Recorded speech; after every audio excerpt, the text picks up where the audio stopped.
తల్లిని క్యాంటీన్గా, తండ్రిని ఏటీఎంగా భావించేటువంటి ఈ రోజుల్లో అప్పట్లో ఒక 50 ఏళ్ల క్రితం ఎలా ఉండింది విద్యార్థుల యొక్క జీవిత చరిత్రణ అని చెప్పి అనుకుంటే అంపశయ్య క్యాంపస్ను చూడాల్సిందే. ఇప్పుడు ప్రయోగాత్మకమైన నవల అది. దాన్ని ఎలాగా చేశాడా సినిమా అని చెప్పి చాలా ఉత్సుకతతో వచ్చాను. రతి నవలలో ఈ రతి ఇన్సిడెంట్ చాలా ప్రధానమైన ఇన్సిడెంట్. ఆ పాత్ర వేసిన పావని చాలా బాగా చేసింది. పల్లెటూరు నుంచి వచ్చి పట్టణాలకు ఏ రకంగా అయితే చదువుకు వస్తారో వాళ్ళ సాధక బాధకాలేంది, మరి యూనివర్సిటీలో జరిగేటువంటి విషయాలన్నింటినీ పైకి బాగానే మాట్లాడుతూ ఉంటాం, పైకి బాగానే మన అందరితోటి మూవ్ అవుతూ ఉంటాం, కానీ మన లోపలికి ఒక మనిషి ఉంటాడు, ప్రతి ఒక్క వ్యక్తికి ఉంటాడు. ఒక అద్భుతమైన సినిమా. మిమ్మల్ని ఇప్పుడు వచ్చే సినిమాలు కాకుండా ఒక నిజ జీవితం లోపలికి మిమ్మల్ని ప్రవేశించి సినిమా మొదటి నుంచి చివరి వరకు మిమ్మల్ని ప్రయాణింపజేసి ఒక అద్భుతమైన సినిమాని చూసి బయటకు వచ్చామన్న తృప్తిని కలిగించిందని నేను భావిస్తున్నాను.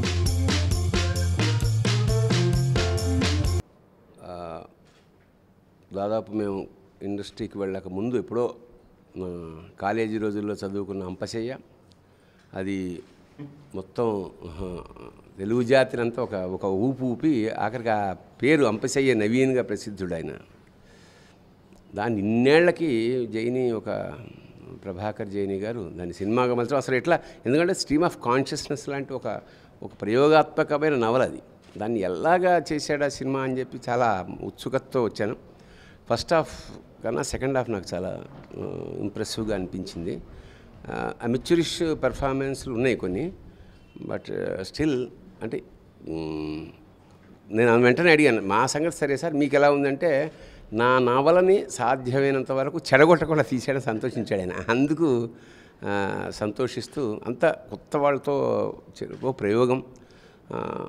Let us hope it will be a successful movie and I wish all the best.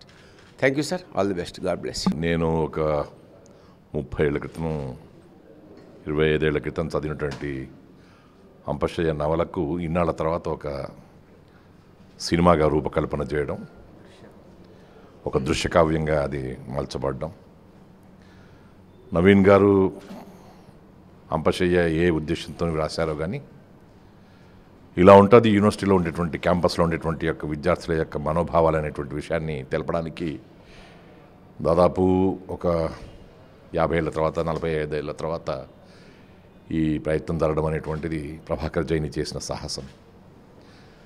ఇప్పుడు చూస్తూ ఉంటే ఒక 8 ఆనా, ఒక 4 ఆనా, ఒక 5, ఒక 5, ఒక 10 అనేటువంటి రోజులు వెళ్ళిపోయినాయి. ఎంతోమంది విద్యార్థులు తల్లిని క్యాంటీన్గా, తండ్రిని ఏటీఎంగా భావించేటువంటి ఈ రోజుల్లో అప్పట్లో ఒక 50 ఏళ్ల క్రితం ఎలా ఉండింది విద్యార్థుల యొక్క జీవిత చరిత్రణ అని చెప్పి అనుకుంటే అంపశయ్య క్యాంపస్ను చూడాల్సిందే. ఇప్పుడు ప్రభాకర్ జైని, విజయలక్ష్మి గారు ఇరువురు కూడా భార్యాభర్తలుగా నటించినటువంటి సన్నివేశాలు ఎంతోమంది మధ్యతరగతి, పేద తరగతి కుటుంబాలకు అద్దం పట్టినట్టుగా ఉంది. ఆ కాళ్లకు వెండి కడియాలు కోల్పోయినటువంటి ఆ తల్లి కొడుకు పాదాభివందనం చేస్తూ ఉంటే డైరెక్టర్ గారు కానీ, ఫోటోగ్రాఫర్ కానీ ఆ కాళ్ళను చూపించిన విధానం చూసిన ప్రతివాడు కూడా, ఏ విద్యార్థి అయితే ఫస్ట్ మార్కులు వచ్చేసేసి నేను యూనివర్సిటీలో గోల్డ్ మెడల్ తెచ్చుకోవాలని చెప్పి అనుకుంటాడో వాళ్ళకందరికీ కూడా ఒక కనివిప్పు కలిగేటువంటి సన్నివేశం అది. ఒకరికి వెండి కడియాలు అమ్మి కావచ్చు, మరొకరికి ఇంకొకటి కావచ్చు, కానీ చాలామంది గోల్డ్ మెడల్స్ తెచ్చుకున్న వాళ్ళు, ఫస్ట్ క్లాస్ వచ్చినటువంటి వాళ్ళ యొక్క జీవితాల్లో ఇలాంటి సన్నివేశాలు చాలా ఎక్కువగా ఉంటాయి. ప్రభాకర్ జైని తన యొక్క శ్రీమతితో కూర్చొని భోజనం చేస్తున్నప్పుడు ఏం బతుకులు ఇవి, ఎందుకు చదువు, ఎక్కడ చేయాలని నా దగ్గర ఒక కొత్త లేదు అని చెప్పనేటువంటి రీతిలో యాస తెలంగాణ భాషలో మాట్లాడి అలా ఉంటున్నప్పుడు ఎంతోమంది పిల్లలను చదివించాలని చెప్పంటే వాళ్ళ తల్లిదండ్రులు పడేటువంటి బాధ మనకు చాలా గొప్పగా చిత్రీకరింపబడింది. ఇందులో నవలలో ఉండొచ్చునేమో, కానీ చదువుతున్నప్పుడు అది మనకు దృశ్యమానం కాదు కాబట్టి అది ఎక్కువగా మనకు అది కంటికి అది ఎక్కువగా ప్రభావం కనిపించదు, కానీ చిత్రీకరించిన తర్వాత చూపించిన విధానం చాలా గొప్పగా ఉంది. ఒకరిని ప్రేమించిన తర్వాత అతను నాకు దక్కలేదనేటువంటి భావంతో తనకు తానుగా తన యొక్క జీవితాన్ని హింసింపజేసుకున్నటువంటి ఆ రతి ఎంత గొప్పగా నటించిందో అమ్మాయి. వారి పేరేదో నాకు ఆ అమ్మాయి పావని అని చెప్తున్నారు. చాలా గొప్పగా నటించింది. ఆ పాపకి శుభాకాంక్షలు. ఆఠాన నుంచి చారాణకు కూడా దిగజార్చారని చెప్పనేటువంటి భావం ఆమె వెళ్ళిపుచ్చిన రీతి, ఆ తర్వాత నువ్వు కూడా నన్ను ఆటానకు కొదవ చూసినావు కదా అనేటువంటి భావం ప్రకటించినటువంటి రీతి ఆ రెండు కూడా ఆ అమ్మాయిని చాలా ఎలివేట్ చేసినట్టుగా చిత్రీకరింపజేయడం డైరెక్టర్ యొక్క గొప్పతనం, అలాగే కెమెరామ్యాన్ యొక్క గొప్పతనం కూడా అందులో కనబడతా ఉంది. మాకు నవీన్ గారు అంటే ఎంతో గౌరవం. అంపశయ్య నవల చదివిన తర్వాత అంపశయ్య నవీన్గా వారికి కేంద్ర సాహిత్య అకాడమీ అవార్డు కొంచెం లేటుగా వచ్చినా కానీ చాలా గొప్పగా ఆ నవల రాశాడు అని చెప్పి అనుకున్నాం. కానీ ఇన్నాళ్ల తర్వాత ఆనాటి తరం ఉస్మానియా యూనివర్సిటీ హాస్టల్స్లో చదువుకున్నటువంటి ప్రతి ఒక్కరు కూడా ఇప్పుడు ఒకవేళ ఈ పిక్చర్ చూసినట్టయితే ఈ పిక్చర్ హిట్ అవుతుంది. ఇది నా అభిప్రాయం. ఇవాళ రోజుల్లో ఉండేటువంటి హాస్టల్ పిల్లలకు ఆనాటి రోజుల్లో ఉండేటువంటి అర్ధ రూపాయికి అంటే ఆటానకు డజన్ అరటిపళ్ళు 5 ఇవ్వు సినిమా చూడడానికి కోసం చెప్పని ఖర్చు పెట్టుకోవడాలు, యూనివర్సిటీ నుంచి సినిమా హాల్ దాకా నడుచుకుంటూ పోవడాలు, బస్సు మీద బొక్కపోవడాలు ఇవన్నీ అప్పటి రోజుల్లో ఉన్నాయి. ఇప్పట్లో చాలా రకాలైనటువంటి అడ్వాన్స్ స్టేజ్ వచ్చిన తర్వాత ఇంకో రకమైన పరిస్థితి వస్తుంది. కాబట్టి ఆ యూనివర్సిటీ అనుభవాలు ఏవైతే ఉన్నాయో, ఇది ఒక అంపశయ్య అనేటువంటి మాట ఏదైతే ఉందో లక్షలాది మంది యొక్క జీవితాలకి అక్షర భిక్ష పెట్టినటువంటి యూనివర్సిటీ క్యాంపస్ అది. ఆ యూనివర్సిటీ క్యాంపస్ నుంచే బయటకు వచ్చాం. ఆ యూనివర్సిటీ క్యాంపస్ నుంచే ఇవాళ ఒక స్థితిలో ఉన్నాం. యూనివర్సిటీ క్యాంపస్కే మళ్ళీ మార్గదర్శకంగా ఉండడానికి కోసం చెప్పని సర్వీస్లో ఉన్నంతకాలం ప్రవర్తించినాము. ఇవాళ రిటైర్ అయిపోయిన తర్వాత కూడా ఆ యూనివర్సిటీ క్యాంపస్ చూస్తూ ఉంటే ఒక పవిత్రమైనటువంటి దేవాలయంగా భావించేటువంటి మనుషుల్లో నేను ఒకడిగా అంపశయ్య నవీన్ గారి యొక్క నవలకి చిత్రీకరణ అంతా కూడా జరిగిందంతా కూడా యూనివర్సిటీ బేసి. యూనివర్సిటీ హాస్టల్, రామప్ప, వరంగల్ కిలా, మన వరంగల్ కిలా, మన యొక్క పరిసరాలన్నింటినీ కూడా చాలా సుందరంగా చిత్రీకరించవచ్చు. మన తెలంగాణలో ఈ రకంగా మంచి చిత్రాలను చిత్రీకరించడానికి కావాల్సినటువంటి లొకేషన్స్ ఉన్నాయని చాటి చెప్పడానికే చిరంజీవి ప్రభాకర్ జైని చేసినటువంటి కృషి చాలా గొప్పగా ఉంది. అంపశయ్య నవీన్ గారికి సంతృప్తికరంగా ఉంటుందని చెప్పి నేను భావిస్తూ ఉన్నాను. ప్రభాకర్ జైని చేసినటువంటి ఈ కృషికి అభినందన తెలుపుతూ సెలవు. ప్రభాకర్ జైని గారు చాలా గొప్ప సాహసం చేశారు. ఎందుకు సాహసం అంటున్నా అంటే ఈ నవల వచ్చి దాదాపు 45 సంవత్సరాలు దాటిపోయింది. ఈ నవల చదివిన యువతి యువకులంతా కూడా చాలా గొప్పగా స్పందించారు. చాలామంది దీని మీద ఇంట్రెస్ట్ చూపించారు, దీని ఒక సినిమా తీద్దామని. కానీ ఎవరు దీంట్లో ఎక్కువ ఆలోచనలు ఉన్నాయి, మానసిక సంఘర్షణ ఎక్కువ ఉంది, ఇది సినిమాగా సక్సెస్ అవుతుందా అని మళ్ళీ అనుమానపడ్డారు. ఎవరైనా సాహసిస్తారేమో అని చాలా కాలం నుంచి నేను ఎదురు చూస్తున్నా. ఇప్పుడు ప్రభాకర్ జైని ఆ సాహసం చేసి ఆ నవలని ఎక్కడా కూడా చెడగొట్టకుండా, అంటే దాన్ని ఎక్కడా డిస్టార్ట్, ఇప్పుడు మామూలుగా ఏమిటంటే ఒక నవలని సినిమా తీస్తున్నారంటే చాలామంది దాన్ని ఎన్ని రకాలుగా మారుస్తారో, దాంట్లో ఈ కమర్షియల్ మసాలాలు ఎన్ని పెడతారో, అసలు నవలగా అసలు చూపించరేమో అనే సందేహాలు వ్యక్తం చేశారు. కానీ ఇవాళ ఈరోజు ఈ సినిమా చూసిన తర్వాత నేను చాలా సంతోషంగా ఉన్నా. ఎందుకంటే ఎక్కడ కూడా నవలని ఆయన డిస్టార్ట్ చేయడం కానీ, దాన్ని బాగా కమర్షియలైజ్ చేయడం కానీ, ఏదో మసాలాలు దట్టించడం కానీ అలాంటివి ఏమీ చేయకుండా, నవల స్పిరిట్ ఎక్కడ కూడా దెబ్బతినకుండా చాలా రియలిస్టిక్గా బాగా తీశాడు. ఆర్టిస్టులందరూ కూడా చాలా బాగా చేశారు. నేను ఈ రవి పాత్ర వేసే ఆ క్యారెక్టర్ అంత బాగా ఎవరు చేయగలుగుతారు, ఆ క్యారెక్టర్ ఎక్కడ దొరుకుతుంది అనుకున్నా. అట్లాంటిది దీంట్లో ఆ రవి పాత్ర వేసిన శ్యామ్ రవి పాత్రకు న్యాయం చేశాడు. చాలా ఆ పాత్రలో జీవించాడని నాకు అనిపించింది. అట్లాగే రతి నవలలో ఈ రతి ఇన్సిడెంట్ చాలా ప్రధానమైన ఇన్సిడెంట్. ఆ పాత్ర వేసిన పావని చాలా బాగా చేసింది. ఆ అమ్మాయిని బయట మామూలుగా చాలాసార్లు చూసిన, చాలా సాఫ్ట్గా అనిపించింది. ఇంత కష్టతరమైన పాత్ర ఈ అమ్మాయి ఎలా చేస్తుంది అనుకున్నా, కానీ అమ్మాయి చాలా బాగా చేసింది. ముఖ్యంగా సెకండ్ హాఫ్లో ఈ రత్తి ప్రేక్షకుల్ని చాలా గొప్పగా కదిలిస్తుంది. అలాగే ఈ తల్లిదండ్రుల పాత్రలు వేసిన మన ప్రభాకర్ జైని అలాగే విజయలక్ష్మి ఇద్దరు కూడా కన్నీళ్ళు తెప్పించారు. సరే, కడియాలమ్మడం అనేది మన ప్రభాకర్ జైని క్రియేట్ చేశాడు. దాంట్లో నేను రాసింది కొంచెం ఇంకొక రకంగా, ఒక ఆవు దూడ నమ్మి రవికి డబ్బు పంపిస్తారు. కానీ ఆవు దూడని చూపించడంలో కొన్ని ప్రాబ్లమ్స్ ఉన్నాయని చెప్పి దాన్ని ఈయన కడియాలుగా మార్చారు. కానీ బాగుంది. ఎందుకంటే సేమ్ స్పిరిట్ అక్కడ ఆవు దూడ నమ్మినప్పుడు ఎట్లాంటి స్పందన కలిగిందో ఇప్పుడు ఈ కడియాలమ్మిన సీన్ చూస్తే కూడా అలాంటి స్పందనే కలిగింది. నిజంగా కన్నీళ్ళు తెప్పించింది. సో మొత్తం మీద నవలకి న్యాయం జరిగింది. అది నాకు చాలా సంతోషంగా ఉన్నది. అది నవలకు న్యాయం జరిగింది. దాన్ని ఎక్కడ కూడా డిస్టార్ట్ చేయకుండా చాలా బాగా తీశారు. ఆర్టిస్టులందరూ కూడా చాలా బాగా చేశారు. ఉన్న 2 పాటలు కూడా చాలా సందర్భోచితంగా చాలా చక్కగా ఉన్నాయి. అట్లాగే డైలాగ్ చాలామంది నన్ను అడిగారు, మీరు రాశారా డైలాగ్స్ అని. ప్రభాకర్ జైనే రాశాడు, ఎందుకంటే ఆయన హిమ్సెల్ఫ్ ఈజ్ అ నావలిస్ట్ కాబట్టి ఆయన బాగానే రాస్తాడని నేను అనుకున్నా. బాగానే రాశాడు. అందులో తెలంగాణ ఫ్లేవర్ తీసుకురావడం అనేది కూడా చాలా బాగుంది. మొత్తం ఏమిటంటే ఈ డైలాగ్స్ కానీ ఆర్టిస్టులు కానీ అందరూ చాలా బాగా చేశారు. సో మన ప్రభాకర్ జైని నేను హృదయపూర్వకంగా అభినందిస్తున్నాను. అంపశయ్య రాసిన నవల రచయిత మా వరంగల్ జిల్లాకు చెందినవారై, అదే రకంగా ఈ దీంట్లో ముఖ్యమైన పాత్ర పోషించినటువంటి ప్రభాకర్ జైన్ కానీ, విజయలక్ష్మి కానీ, దర్శకుడు కానీ గొప్పగా మా వరంగల్ జిల్లాకే కాకుండా యావత్ తెలంగాణ ప్రజలకు ఒక పేరు ప్రఖ్యాతులు తేవడం గొప్ప విశేషం.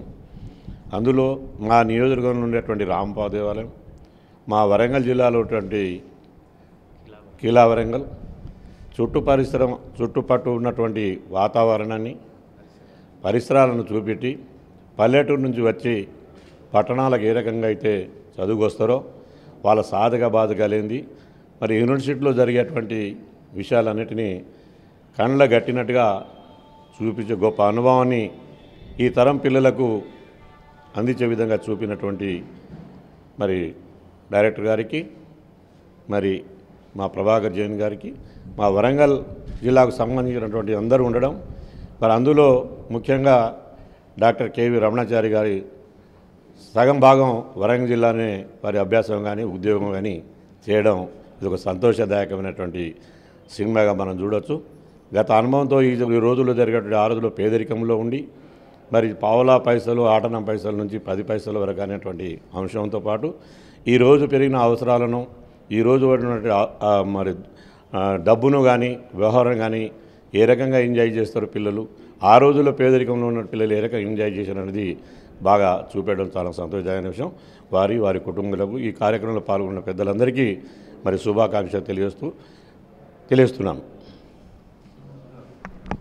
సినిమా గొప్పగా విద్యార్థులు కావచ్చు, ప్రజానికం కావచ్చు చూసి దీని సారాంశాన్ని అందరు చూసే విధంగా గొప్పగా విజయవంతం కావాలని ఆకాంక్షిస్తున్నాను. అద్భుతమైన నవల ఆధారంగా క్యాంపస్ అంపశయ్య పేరుతో మనం ముందుకు రాబోతున్న ఈ సినిమా చూసినప్పుడు పాత రోజులన్నీ గుర్తుకొచ్చాయి. ఎంతో అద్భుతంగా తీర్చిదిద్దారు మన డైరెక్టర్ గారు. సో ఈ సినిమాటిక్గా చెప్పాలంటే అద్భుతమైన ఫోటోగ్రఫీ, సో అద్భుతమైన ఆర్ఆర్, సో 10 మందికి ఇన్స్పిరేషన్గా ఉండే గొప్ప సినిమా ఇది. రేపు ఎన్నో అవార్డ్స్ ఈ సినిమా కైవసం చేసుకుందంటే దానిలో ఎలాంటి సందేహం లేదు. డెఫినెట్గా అద్భుతమైన సినిమా కాబట్టి రేపు నేషనల్ అవార్డు కూడా వచ్చే అవకాశం ఉంటుందని నేను ఆస్పత్రికి ఫీల్ అవుతాను. Thank you. Jaini creations Ampasayya campus Telugu సాహిత్యంలో అతి గొప్ప నవలల్లో నవీన్ గారు రచించిన అంపశయ్య ఒకటి. మనందరం ఒప్పుకున్నా ఒప్పుకోకపోయినా మన లోపల ఇంకో మనిషి ఉంటాడు.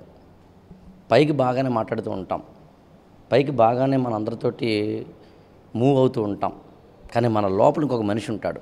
ప్రతి ఒక్క వ్యక్తికి ఉంటాడు. ఫ్రాయిడ్ లాంటి వాళ్ళ మాటలో చెప్పాలంటే దాన్ని subconscious mind, unconscious mind, id, ego, super ego ఇలాంటి పదాలు వాడతారు. మన లోపల ఉన్న ఒక వ్యక్తి ఖచ్చితంగా దేనికి ప్రభావితం అవుతాడు అని అడిగినప్పుడు సెక్స్ అనే ఒక పదానికి ప్రభావితం అవుతాడు. యవ్వనంలో దాని తాలూకు ప్రభావంలోంచి బయట పడడము ఎంత కష్టమో అలా ఒక రప్చర్ అవుతూ తనలో తాను ఏదో ఒక మదన పడుతూ తెలియని అంతర్బహిర్ యుద్ధారావంతో ఘర్షణతోటి ఎవరైనా ఒక యువకుడు ఉంటే ఆ యువకుడు ఇవాళ కూడా ఉన్నాడు. ఇవాళ కూడా మనం అనుకుంటున్న కాలేజీ క్యాంపస్ల్లో ఉన్నారు. ఇవాళ మనం అనుకుంటున్న జూనియర్ కాలేజీల్లోనూ డిగ్రీ కాలేజీలోనూ ఉన్నారు. ఇవాళ మనం అనుకుంటున్న సాఫ్ట్వేర్లోనూ ఇతరత్ర రంగాల్లోనూ ఉన్నారు. ఇవాళ మనం అనుకుంటున్న యూత్లో కూడా లోపల ఒక మనిషి ఉన్నాడు. కానీ విశేషం ఏంటంటే ఇవాళ ఆ యూత్ని అట్రాక్ట్ చేసేవి కొన్ని ఉంటాయి. ఆ యూత్ని ఇవాళ అట్రాక్ట్ చేస్తున్న ఏవైతే ఉన్నాయో ఖచ్చితంగా అదే తాలూకు ఆకర్షణలు 1960ల్లో కూడా ఉన్నాయి. 60లోనే కదా, అంతకు ముందు కూడా ఉన్నాయి. అదొక అంపశయ్య లాంటిది, ముళ్ళ పానుపు లాంటిది. దాని మీద పడుకోక తప్పదు, పడుకుంటే గాయాలు కాకా తప్పదు, గాయాల నుంచి అనుభవాల వైపుకి మళ్ళకా తప్పదు, ఆ అనుభవాల నుంచి పాఠాలు నేర్చుకోక తప్పదు, నేర్చుకుని మళ్ళీ తిరిగి పునీతమం అవ్వకా తప్పదు. ఈ సంఘర్షణ ఏదైతే ఉందో, ఈ జర్నీ ఏదైతే ఉందో, 1960s నాటి తెలంగాణ గ్రామీణ జీవన వాతావరణం కానీ, ఉస్మానియా యూనివర్సిటీ క్యాంపస్ కానీ, ఆనాడు అక్కడ అప్పుడు ఉన్న ఒక సాంఘిక, ఆర్థిక, ఇతర రాజకీయపరమైన వాతావరణాలు కానీ కళ్ళ కట్టినట్లు ఇవాళ మనం వెళ్తున్న ఇన్ఫర్మేషన్ టెక్నాలజీ, సెల్ ఫోన్లు, ఇతరత్ర లాంటి ఒక వాడి వేగవంతమైన యాంత్రికమైన జీవితం నుంచి ఒక్కసారిగా అవేమీ కనిపించిన ఒక సెల్యులాయిడ్ శిల్పం ఏదైనా దొరకాలి అనుకుంటే, ఒక చిత్రం ఏదైనా కనిపించాలనుకుంటే ఖచ్చితంగా అది క్యాంపస్ అంపశయ్య. చూసి తీరాల్సిందే. 60ల్లో ఉన్నవాళ్ళు చూడాలి అలనాటి 60ల కోసం, 40ల్లో ఉన్నవాళ్ళు చూడాలి తమ యవ్వనపు తాలూకు ఛాయల కోసం, ఇవాళ యవ్వనంలో ఉన్నవాళ్ళు చూడాలి దాని తాలూకు ఘర్షణ నుంచి బయటలా పడాలి అనడం కోసం. ఒకటి మాత్రం నిజం, స్ట్రీమ్ ఆఫ్ కాన్షియస్నెస్ చైతన్య స్రవంతి శిల్పంలో ఉన్న ఒక నవలని సెల్యులాయిడ్ మీదకి తీసుకురావడం అంటే, వెండి తెర మీదకి, కాన్వాస్ మీదకి తీసుకురావడం అంటే, దానికి స్క్రీన్ ప్లే, సన్నివేశాలు, మాటల బలాన్ని, ఊతాన్ని ఇవ్వడం అంటే మామూలు విషయం కాదు. ఆ విషయంలో ఖచ్చితంగా దర్శకులు శ్రీ ప్రభాకర్ జైని గారు సఫలీకృతులయ్యారు. సెల్యులాయిడ్ మీద మనం చూస్తున్న ప్రతి సంఘటనలోనూ, ప్రతి దాంట్లో మనకి అది కనిపిస్తుంది. ఒక కన్ఫ్యూజన్ తోటి కూడిన యూత్ ఒక ఎలా వెళ్తాడో, ఎలా జర్నీ అవుతాడో మనకి ఖచ్చితంగా అది రిఫ్లెక్ట్ అవుతూ ఉంటుంది. ఇంకా ఖచ్చితంగా ఈ సినిమాలో రత్తి పాత్ర వేసిన పావని కానీ, రవి పాత్ర వేసిన శ్యామ్ కానీ కొత్త వాళ్ళే, కానీ అలా అనిపించరు. మన తాలూకు ఏవో భావనలతోటి కూడిన, మనల్ని రిఫ్లెక్ట్ చేస్తున్న, మనం వాళ్ళలోకి వెళ్ళిపోతున్న, జర్నీ చేస్తున్న ఒక అనుభూతిని కలిగించేంత అద్భుతమైన ప్రతిభను, నటనా ప్రతిభను ప్రదర్శించడం మాత్రం మామూలు విషయం కాదు. ఇటు కమర్షియల్గాను, అటు విమర్శకుల ప్రశంసల వెల్లువలోను, అన్నిటికన్నా మించి తెలుగు సాహిత్యంలో గొప్ప నవలని చిత్రీకరించవచ్చు, దాన్ని బతికించవచ్చు, దానికి ఒక జీవం పోయవచ్చు, మళ్ళీ మళ్ళీ తెలుగు సాహిత్యాన్ని చదువుకుని ఆనందించవచ్చు అని చెప్పడానికి ఒక సజీవ సాక్ష్యం, ఒక అద్భుతమైన వాగ్దానం ఏదైనా ఉందంటే అది క్యాంపస్ అంపశయ్య. ఈరోజు నాకు జీవితంలో అత్యంత ఆత్మీయులైన 1974లో నాకు ఆర్ట్స్ కాలేజ్ వరంగల్లో కెమిస్ట్రీ బోధించి, అప్పటి నుంచి నాకు మార్గదర్శకంగా, నాకు ఒక ఆత్మీయ పెద్దగా ఉన్న శ్రీ కేవి రమణాచారి గారు, అట్లాగే ఈ సినిమాలో ఒక మానసిక సంఘర్షణతోటి దారి కోల్పోయి గమ్యం తెలియకుండా ఉన్న వ్యక్తిని ఒక గమ్యం వైపు మరలించే పాత్రలో వేసిన ఆకేళ్ల రాఘవేంద్ర గారు, అట్లాగే అడగగానే వచ్చి మా సినిమాను చూసిన శ్రీ కొండేటి సురేష్ గారికి, నాకు ఈ మధ్యనే పరిచయమైన కత్తి మహేష్ గారు, వారి యొక్క రివ్యూస్ చూస్తుంటే ఆయన వాడే టెక్నికల్ టర్మ్స్, అంటే ఒక సినిమాను అప్రిషియేట్ చేస్తూ చెప్పాల్సిన ఖచ్చితమైన పదాలను వాడే లక్షణాన్ని గమనించే నేను ఆయనకు అభిమానిని అయ్యాను. అందుకని వారిని కూడా ఆహ్వానించాను.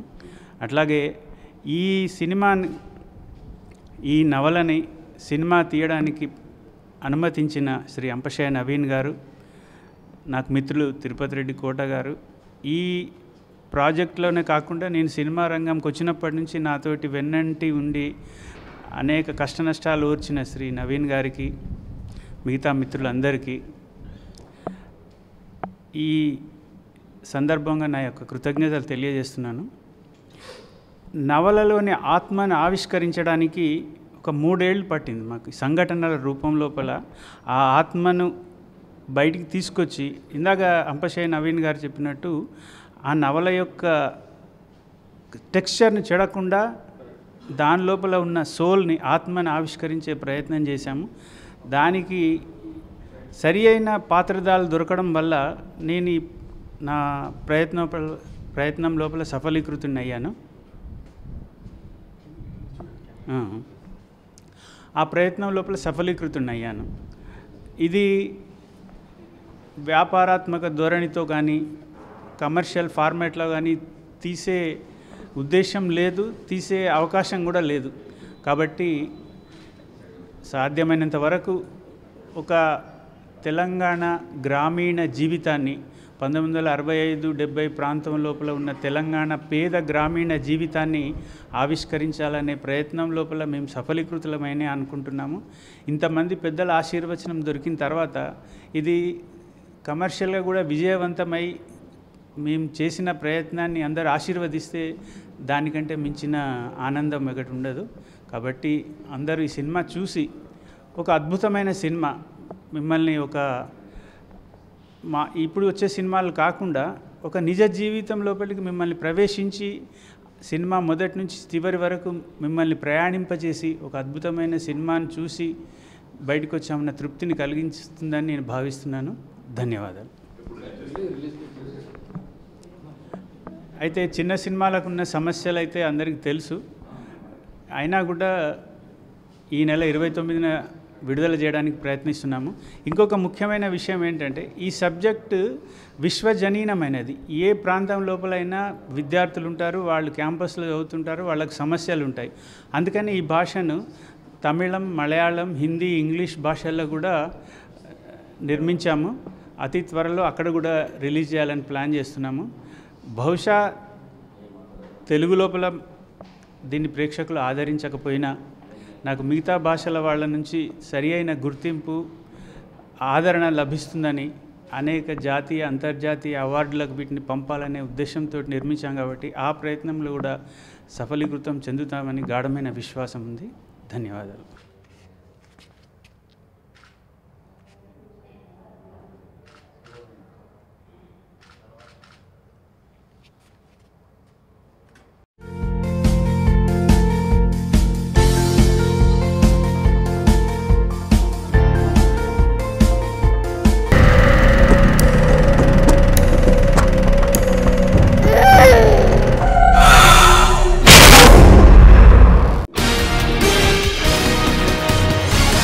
you